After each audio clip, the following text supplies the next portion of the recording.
Hi guys, welcome back to Kpop Talks. I'm your host, and today we're gonna do the last 7 days of May, and I'm gonna review all the recent Kpop comebacks, and let's get right into it without wasting more time.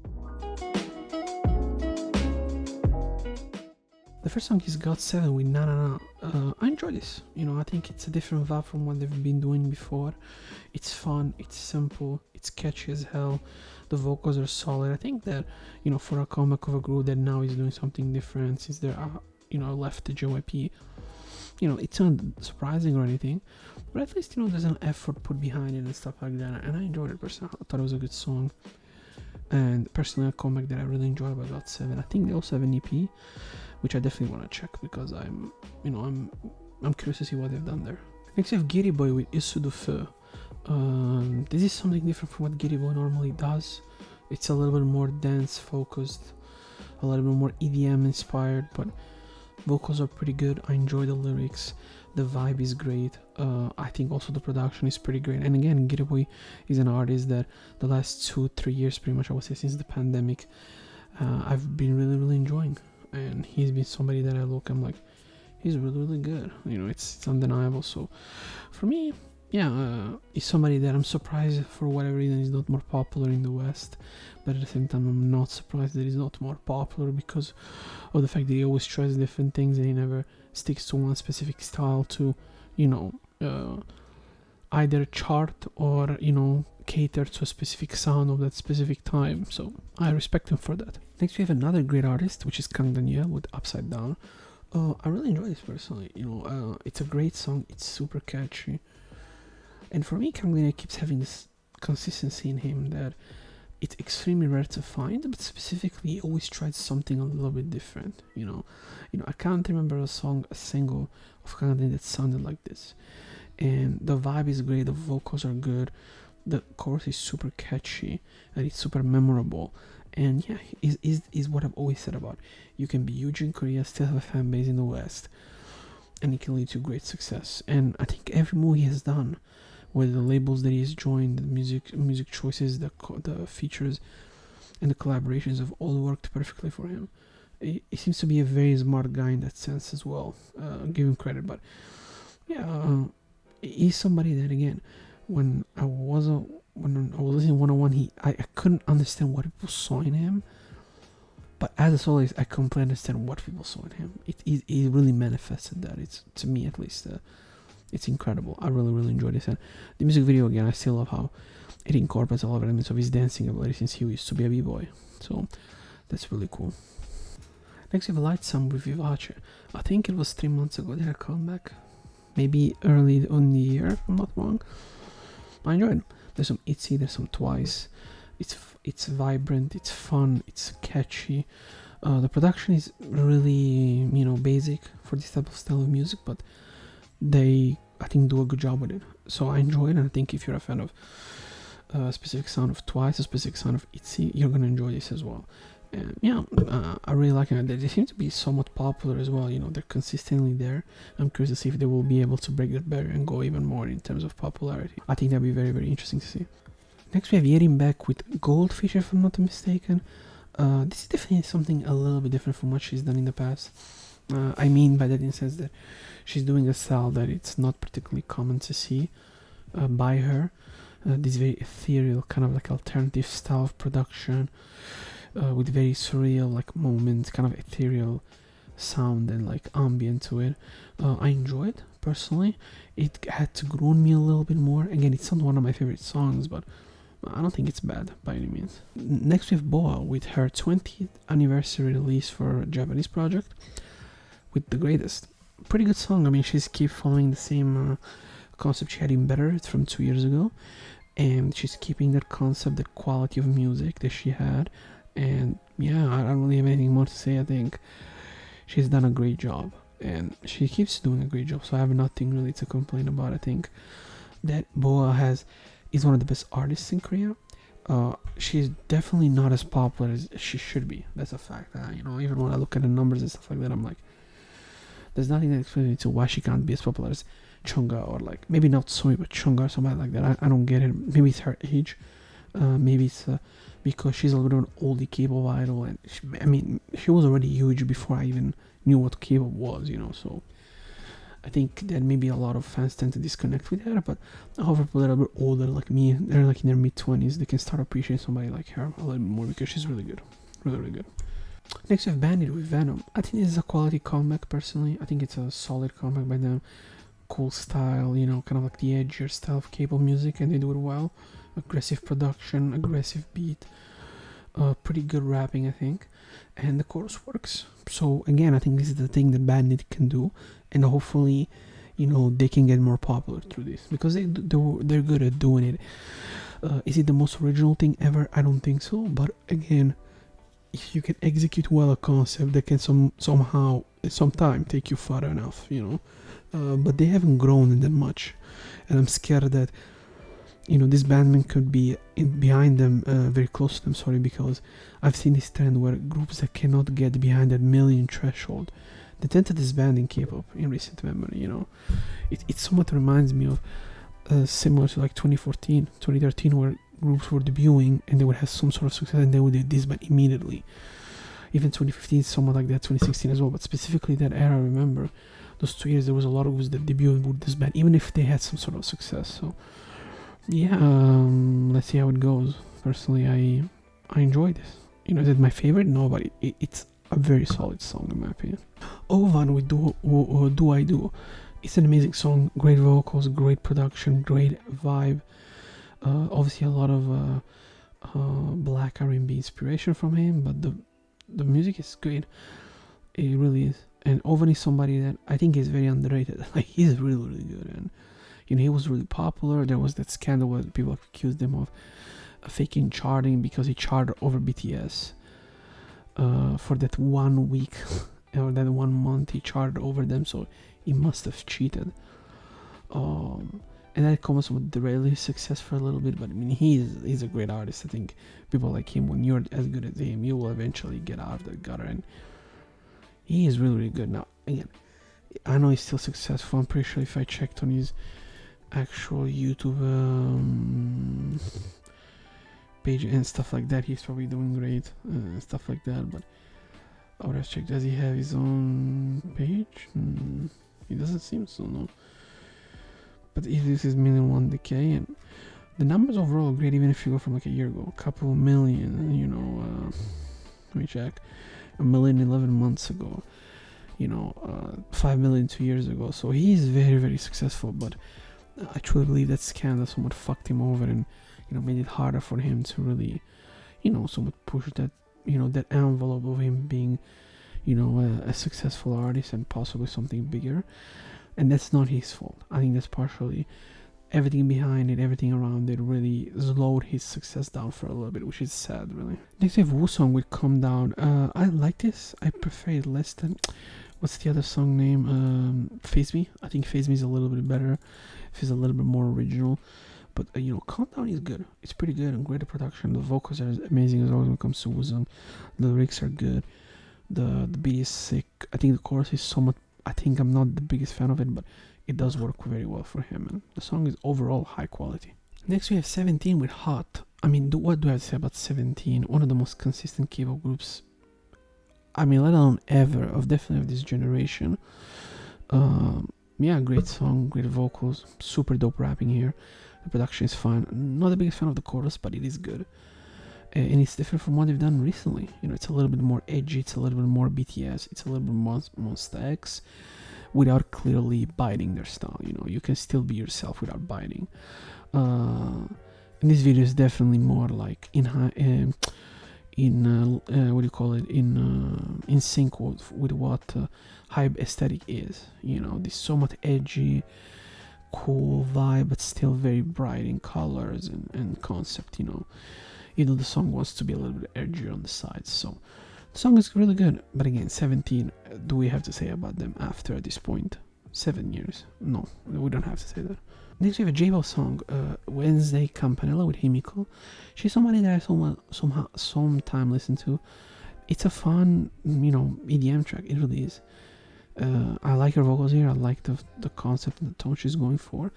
And then there's that chorus that completely cuts off and goes crazy with that dubstep element, and it just goes crazy like that, and I enjoy it. And I think it's a fun contrast. She's a very solid. I think she's a great artist, really.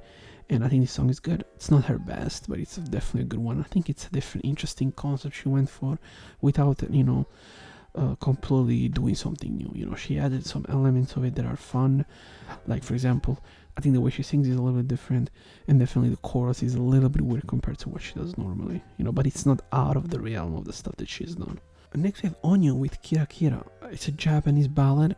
A great song. I think this is a good rendition of a classic ballad with more Japanese, alternative rock pop music, and it's done in a very fun and interesting way. I really enjoy it personally, and Onion's vocals are great. Next we have Young Young featuring Gree with Midnight Sonata or Shonata or whatever it's called.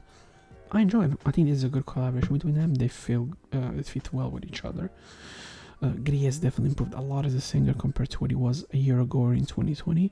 Specifically last year, he released a lot of music. You could see the improvements, and the vocal coach, lessons definitely helped him a lot, and they fit very well. Is it the most amazing song ever? No, but again, it's a quality K-pop track, and that's what I care about. Next, we have Pink Sweats and PA1 Hot Money with Gotta Go Back, if I remember correctly. Gotta Get Back, sorry. I think this song is very underwhelming, production-wise, vocally, the lyrics. And what the fuck is Pink Sweats doing apart, saying 3 things in the song, really? I'm fine with K-pop idols performing with non-K-pop stars, but, there has to be a concept. Like, it's the same thing that, what happened with, Halsey, for example, with BTS. It's like, it wasn't a bad song, but compared to Chicken Noodle Soup, right, with Becky G, is it a better song than Boys in Love? No. But at least it seems like it's a more of like a cohesive thing that went through. Like, even, J-Hope said, we met, we like each other, we wanted to work, right? This feels like, we're both under Warner Brothers, it does well for our brands, let's just do it. We fly to New York, we're already in America for whatever reason, we just go to New York and then we go back to Korea, right? And that's all fine and dandy, but I'm not the biggest fan of it personally. And again, the song is not bad, but it's the definition of mediocre, and I think in a month where the quality was really, really high from start to finish, it's not good. I'm sorry. Next we have a hip-hop track. We have Paddy, Beehive, Gecko, Kid Millie, and Naxel in Handsome. Love the production. Everybody's style is different. They fit all very well with each other. You have the OGs, you have the Lyrical Miracle, you have the new school, you have the K-pop idol in here. You have everybody working well with each other and making a great song. So if you're a fan of Korean hip-hop, I think this is definitely a must of the year. Definitely of me, where I think hip-hop was like this in Korea this month at least. I don't see in the recent 2-3 months it had a great start, and apart from the individual songs here and there, it has been pretty up and down for me personally. And actually at Hello Gloom with Young Boy, not the biggest fan of this. I think personally, it's just so boring, so mediocre in every way, vocally, production-wise. The mixing is not that great. The chorus feels completely out of place. Just put it in there just to have a chorus like that. To me, you have to have purpose when you make music, and this song seems like it has no idea where it's going. Everything is so detached. Even the visuals of the music video tells you nothing about the song. There's complete disconnect, unfortunately, which is sad. And I think this is definitely the worst song of this week by far, I think, really, yeah. And next we have another NCT comeback with Beatbox. This is definitely more classic NCT Dream, early 2017-2018 NCT Dream. I enjoy it. I do. I like the hip-hop, pop inspired production style. The visuals are good. There's a good change of pace midway through the song. And this is the NCT Dream that they should do more. It's fine to do the classic NCT 127 or NCT U style, but if you call it Dream, you have to have a different style. Still, I would love to see a little bit more different faces. Again, why not use NCT Dream to push certain trainees? I don't get it. Like, to me, NCT should be used like a Japanese group, because the reality is, it's 30 people. I think it's almost 30 people. And, eventually you can't have an NCT Dream made of 30-year-olders. You would have to bring newer people in it. So they definitely have started doing it regardless if they want to or not, and move some of these guys who are now in their mid-20s or early 20s, move them to maybe a U, move them to a 127. This is the chance. And you bring a couple of trainees, you might not know what to do with them, but you think they're talented, why not push them in? I think it's the easiest way for them to do it. And even if then you move them to one of your groups in a year or two, nobody's going to tell you anything, but at least use it as a way to try something different. Because as of now, I feel like SM, they've always teased the wanting to try different things in K-pop and like take K-pop to the next step of the evolution. They've never really done it. So again, I question who will be the first group to do it. Regardless of that, really good song. And I have nothing to complain from that side. It's really fun, really fun song. I don't know if they have an EP with it. I don't think they do. I think they just have like a 2-song EP, like shady LP like they normally do. But they might have a full album. I have to check. And this was it for the entirety of May. I think the best month with January by far of the year. A lot of great music. Like even when I looked back at the videos of like, I'm barely criticizing anything because there's barely anything to criticize to it, and I didn't try to leave bad songs out. It's just a lot of songs that I ended up leaving out of the video were like, they were whatever. I didn't care about them, or I didn't care about the artist, or maybe it's an artist that I enjoy, but it does always the same thing, and there's really nothing interesting to say about it at all. And apart from the popular one that I review regardless, I removed them. But I was looking back, I was like, there's barely anything I didn't enjoy. There's barely anything from anybody. Even when I look at my list here, right, I'm gonna go through it a little bit fast. You have Psy, maybe Celeb I wasn't a fan of, sure, but it's not bad.